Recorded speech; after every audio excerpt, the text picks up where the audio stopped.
Hi again. Hello, hello.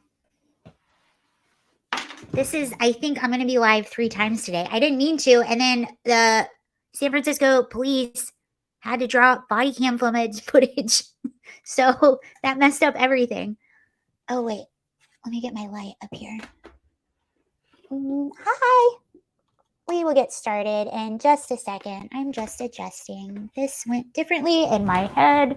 My light broke. So, okay, there we go.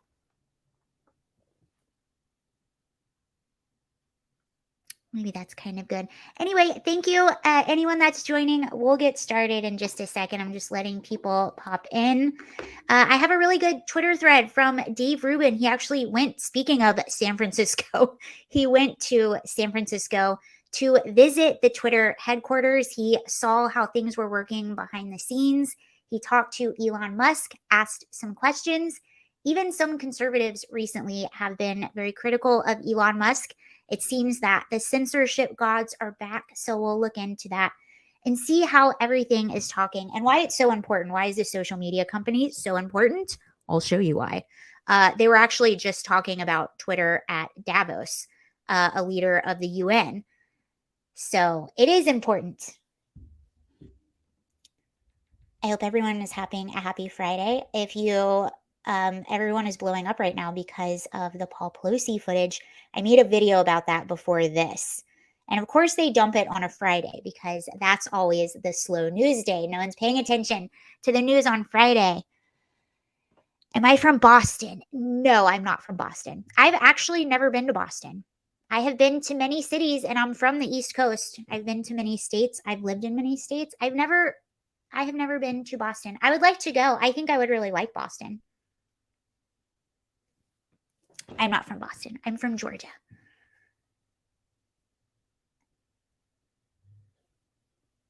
Oh, you haven't? Well, it's on my video prior and... Oh, yo from Boston. I thought you said you from Boston, which is really funny because if people were going to guess where I'm from, Boston would have been a first if you were to actually guess. Well, hi from Boston. I would love to visit your city, actually. That's one city that's on my bucket list of cities to go to is Boston. Never been. Preferably not in the winter because I'm a sissy. All right, let's talk about, so Dave Rubin, he's a, is he conservative? He's not conservative. I don't think he's, anyway, Dave Rubin is a commentator. He's very big amongst the conservative commentator sphere, I guess you could say. He was a liberal like many and went over to the conservative side. I wouldn't call him a total conservative. But he's very much in that space. And he has a big channel himself, and he does the Rubin Report. He's big in with Rumble. I think he actually went to New York City and they rang the bell on Rumble. So he's heavily involved in Rumble. So obviously doing really big work, whether you like him or not. He does a lot for free speech. So I appreciate Dave for that reason. And Dave recently went to Twitter to see what was going on behind the scenes and what's really happening there and how it really came about. And I think this is significant because a lot of conservatives right now, a lot of people were really excited that Elon bought Twitter. And again, I know it seems silly. Why are we talking so much about a social media company? Well, I think it's really significant. And when we go through this thread, you're going to see why. It's so significant because, and this is why everyone is freaking out so much, they realize how powerful having one little area that we can all just kind of talk freely, like a public square. Like back in the day, you had a town, and that town had a little public square where, you know, there might be a market, maybe coffee shops. I don't know, the bakery and the bakery and the butcher. I want to go back to those old days, by the way. But you had like an area where everyone would meet, or maybe that's church. We have those less and less and less. And the more everything gets digitized and the more we get connected, the more we can connect with people from other states and other countries, the more we can connect together and talk. And they do not like that. Why? Because then they can't control the narrative. And they like to control the narrative because when you can control the narrative, you can control people. It's so easy. Ask Kim Jong-un about that. He knows very well. But anyway, before I get into Dave's thread, I want to show you. So this is from Davos. So this is where the WEF meets. This is what everyone talks about, the evil globalists that get together and they talk about how to make globalism win and push us into the great reset with all these agendas that are not popular with the people but amongst them. But I want you to listen to what this woman, who I believe is pretty high up with the UN, which has nothing to do with us, that's Europe. We in America have something awesome called the First Amendment, the freedom of speech, but other places don't have that, and you can get in trouble for hate speech. But this is what she had to say about Twitter. I thought it was really interesting. By the way, this is someone, these are not elected officials. This is someone who is not American or anything of that nature. But this is what she had to say about Twitter. And again, it's like, if it's not significant, if it doesn't matter, why are all of these political officials, why did all of these celebrities come out and say it's so dangerous that Elon is taking over? It's so dangerous that he's taking over. We're all quitting. And this is a guy who just says, I want freedom of speech. Why is that so scary? Again, it makes you suspicious. It was clear we have the rules which have to be complied with, and otherwise there will be sanctions.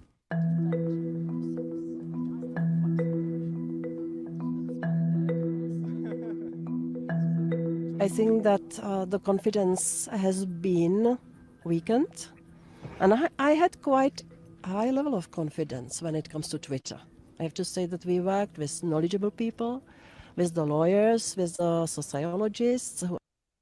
See, again, that's where it feels so off. It's like, if this is a guy that is pro freedom of speech, what are you afraid of? Isn't that a good thing? Understood that they have to behave in some decent way, not to cause really big harm to the society. I always felt that this notion of responsibility was there. So this is what I don't feel from Elon Musk. Yeah, and they were discussing possibly sanctioning him, but it seems like freedom of speech is not good for a lot of people. And it almost seems like for a lot of people in the UN, it's like, we just don't want you to criticize us. We don't want you to be against what we want. And again, it's like, who decides this? Who elected you? Who put you in charge? Who made you the arbiter of good information and bad information? And my argue for freedom of speech is always, if safety is the concern with freedom of speech, first of all, we have laws on the books that if you are doing or saying something illegal, hi Glenn, yeah, free speech is being responsible. And we'll talk about why. You're absolutely right. I'll tell you exactly why it is responsible. What was I saying? So if safety is what you're worried about and bad ideas, that to me, first of all, it shows control, because it shows that you don't have faith in humanity. Most of us are good people, and I firmly believe that 80% of us agree on most things. We're just not getting the same information, or we're getting information from opposing sides who have clear political agendas. So we're getting a biased information. We're not just getting objective truth. And it seems that's what they're afraid of. They're not afraid of biased information. They're afraid of objective truth, because when you take away the censorship and all the bias, you are left with just people talking. And when people talk, times they'll find out the truth. And what happens when you're able to just spread and talk about ideas is, a lot of the times what will happen is the good ideas will go to the top and the bad ideas will just fade out to the bottom, because that's what they are. They're bad ideas, and people don't like bad ideas. And if you're just pushing those ideas out of the public square, are those ideas disappearing? They're not disappearing. They're going somewhere else, and more than likely, they're probably going to radicalize, because what do you do? What is democracy dies in the darkness? How do you get evil out? You shine a light on it. So you shine light on the bad ideas, and that's how you remove them. That's the importance of journalism and people that are journalists. They're telling truth to power. They are telling the objective truth, and not the truth that people just want you to see. Here's a real life example of this. So I'm staying in small town Virginia right now. You'll see Confederate flags. I've seen maybe like two just randomly, just driving around, maybe in front of someone's home and I remember being in high school. I went to high school in Georgia. I went to a very it was more of I lived in this, I wouldn't say urban. I lived in the suburbs, so it was very suburban. But and it was actually it was mostly like a jock high school. It was a very football and like basketball, wrestling type high school. But we did have, I mean, it's the South. We had this group of maybe like 3 or 4 guys, and they were kind of like the redneck crew, and they would drive around. I believe they had a Confederate flag. But the thing is, and by the way, my school was extremely diverse as far as ethnicity, because we lived right outside of Atlanta and it was a suburb. It was the fastest growing suburb at one time. And so it was very diverse. But again, like everyone just, no one paid attention to them. And when I see those flags, you're not seeing people like picketing and being angry and trying to pick fights and yell at people. People just don't care. If someone wants to have a conversation about why I don't think your idea is good, then they can have that conversation. But a lot of times, if you just leave things alone, they just kind of die out and go somewhere. But if you are actively trying to suppress, now people want to know why you're suppressing. Now it's just going to go somewhere and radicalize. Hello. All right. So let's look at this now that I said that. But that's why Twitter is so important, to have a place where people can get together. And that's what Elon saw. And that's what everyone that's coming out and is so afraid of Elon Musk and is so afraid of him having Twitter, that's what they're afraid of. And who decides which idea gets to make it to the top? That's the real question. Who is making that decision? All right, so this is Dave Rubin's thread. I apologize if it's a little bit small, but I am going to read it through you. I thought there were some really cool things in there, so why not? So, Dave Rubin.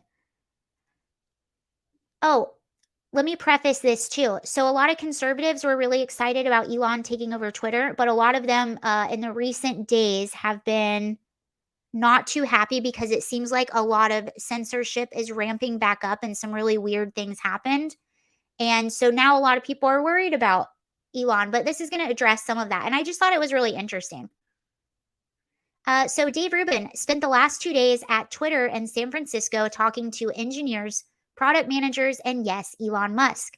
Learned a lot about what's going on. Before I share, I want to note that after a couple hours meeting, I asked Elon if I could share, and he said, "Oh, I'm sorry."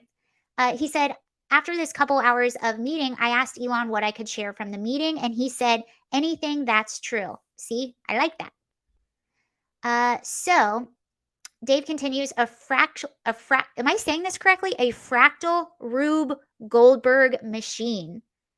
That's what Elon Musk called Twitter. As they fix the code, more problems arise. A delicate balance he likened to a Jenga tower. One wrong move, the whole thing collapses. They're working nonstop, and both times I met him were after midnight. I met with several engineers who were doing a deep dive on why my account and so many others seem to be absolutely crushed after that 2 or 3 week return to normalcy when Elon first took over. That was what I was telling you that conservatives were talking about and worried about. They still have more questions than answers, but they did learn a bunch of stuff. He goes on to say, accounts that aren't just hit with labels are obvious to insiders. They now found more secret labels, which are causing shadow bans. My account was hit with all 3. So these are the little secret labels that they will put on Twitter accounts to sort of have these little labels, and they can decide who they're going to shadow ban. And his had all 3. So these are the labels: recent abuse strike, recent misinformation strike, recent suspension strike. He goes on to say, it's unclear so far what these 3 strikes actually do, but for sure they do suppress views and recommendations. They are trying to figure out to what extent. I also had many innocuous tweets labeled NSFW or NSFA, not safe for ads, which affect visibility in the timeline. And there's an entire keyword database that the machine learning makes sure not to promote violence, the P word. There's that on here too. See, this is what happens on YouTube. This is why you'll see a lot of people that make videos. They'll substitute just really embarrassing words for things that you should be able to say. That's why, because these little bot like algorithm or whatever machines, they will pick up words and then start to suppress your content or throw these labels on it. I've actually worried about hashtags too. Like sometimes I've wondered using certain hashtags if they will actively suppress like a certain hashtag. I too live on a civil back. I so feel you on the net. Tennessee needs to step it up. Didn't Elon give it? I don't know. Yeah, it's just bad. And I thought I was like, is it just me? Is it where I'm staying? It's just everywhere here. So thank you guys for sticking with me. It will get better. I will be moving back probably in about March. So it just depends. But it will get better. It's so frustrating. All right.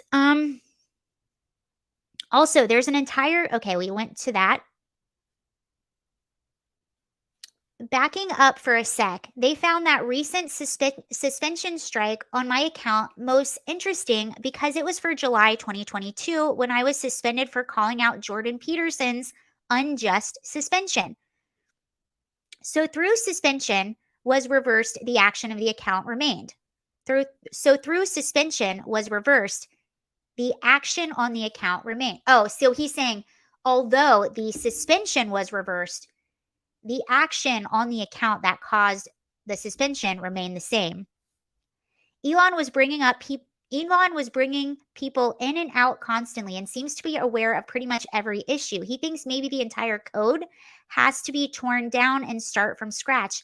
At the end of last night, he said the whole situation is a flaming dumpster rolling down the street. That's lovely.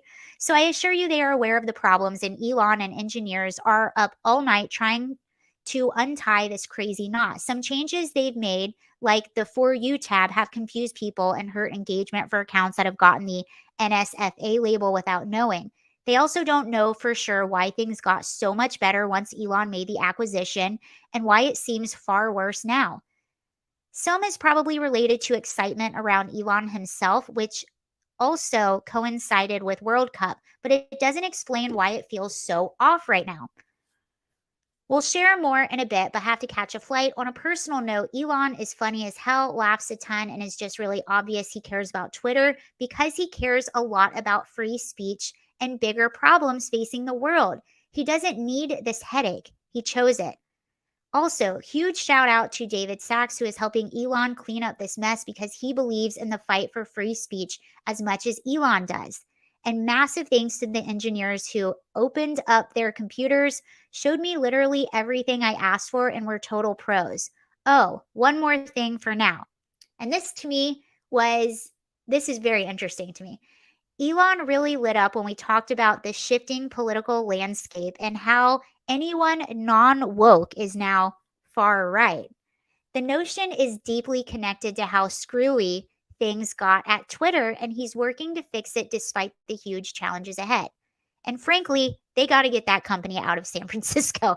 Okay, so this is also some footage, like unrelated to Twitter, but look at this. Just look, this is San Francisco, you guys. Look at that. Homeless individuals on drugs. All right.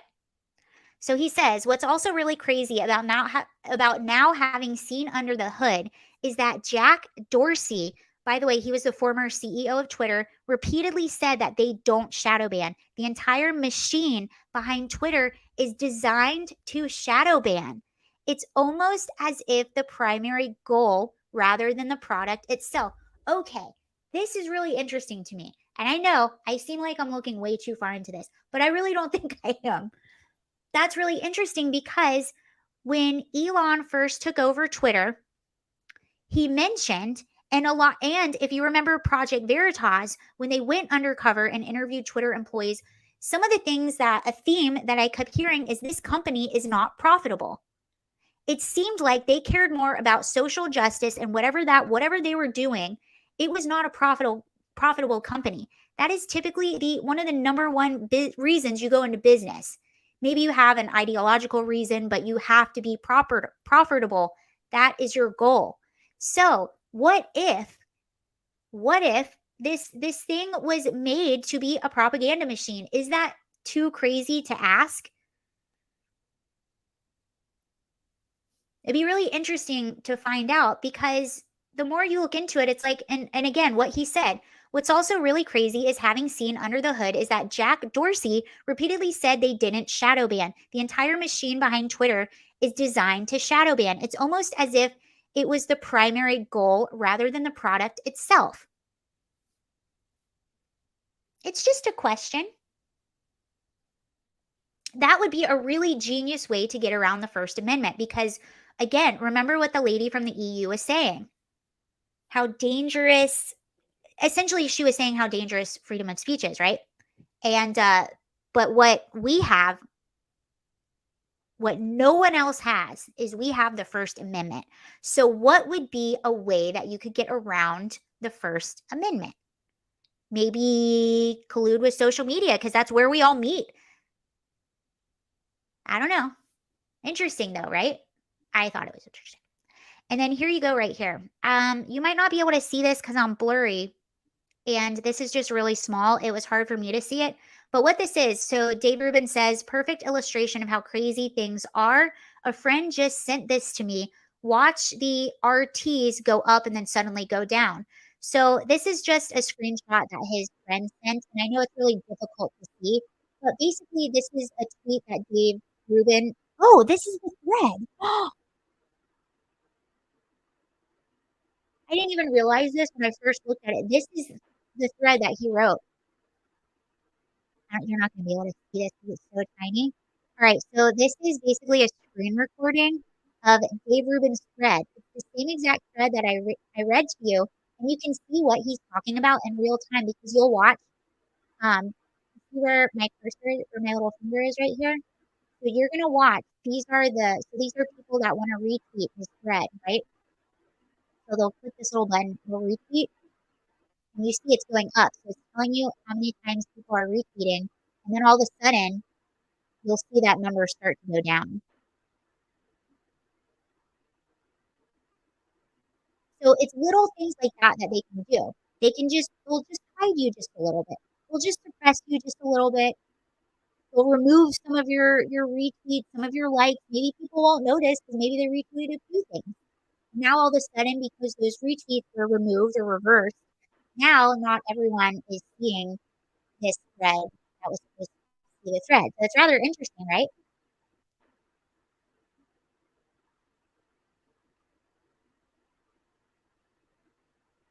I don't remember if there was more to this thread. So Dave says, engineer I've been working with contacted me on this specific. Oh, okay. So here's an update to that. So Dave says, engineer I've been working with contacted me on this specifically and said there is a technical reason this happens related to the data centers not syncing. They're working on it. Okay. Well, that's good. But you see how you get suspicious of almost everything.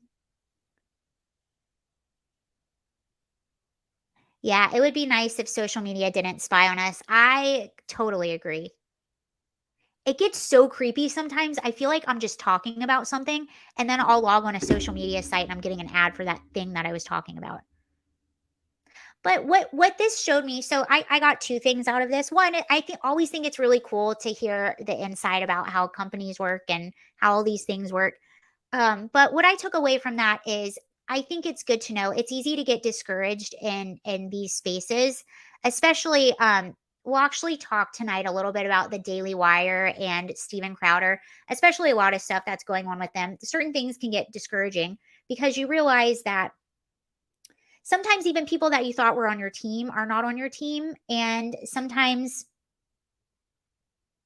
the people that maybe you thought were good that were fighting along with you, maybe they're not. But what was really cool is seeing Dave say, he actually does care about free speech. It makes me feel really good that someone cares that much about free speech because really that is the key to everything. And I believe that wholeheartedly. People can't know the truth if they don't hear the truth, if you can't talk. People thought their DMs I'm so glad that I just never utilized the DMs. Like mine are just super vanilla and like I never so I got nothing to hide there. They can look at all my DMs. I don't care. You're right though. You know what's so funny? I hold on, let me put that up if you guys didn't see this. People thought their DMs on social media were private. Isn't that the silliest thought? I was thinking about that recently that I can't remember what it was, but something got hiked and or hacked. Oh, shoot. And I spilled. Something got hacked and somebody's private messages got hacked. And I'm sitting there thinking to myself, and I'm like, what a stupid thought that I ever thought that my DMs would actually be private.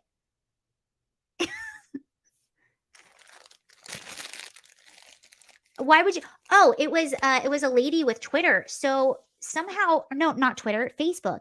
It was this lady. She had a Facebook account and something happened to it. So she contacted Facebook. They were very cool, and they were like, "We're just going to give you all the information.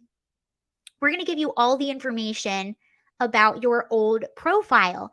And she goes, "So they gave it to me in these files." And she goes, I you know, opened the files in my computer, and she said, "I think they messed up and they gave me everything, like all of my information." She goes, "I could not believe the information they had. Every single DM, every single photo, even things that were erased, they had everything." She goes, "I could not believe it." Think of them like someone receiving mail in prison. That's a good way to look at it. Okay. So, think of your DMs as letters that you get in prison. So, someone Big Brother's reading them.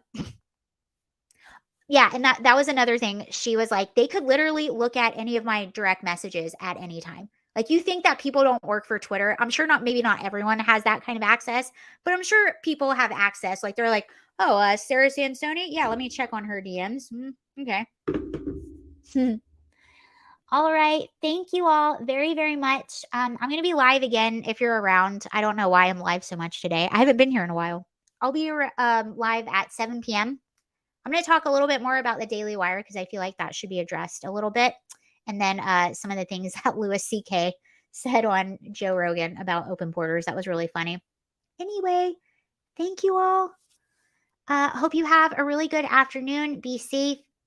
I think the weather is nice here, which is good. So I'm going to go outside for a little while, but be safe. Have a really good night if I don't see you later, and have a good weekend. All right. Bye, you all. Thank you.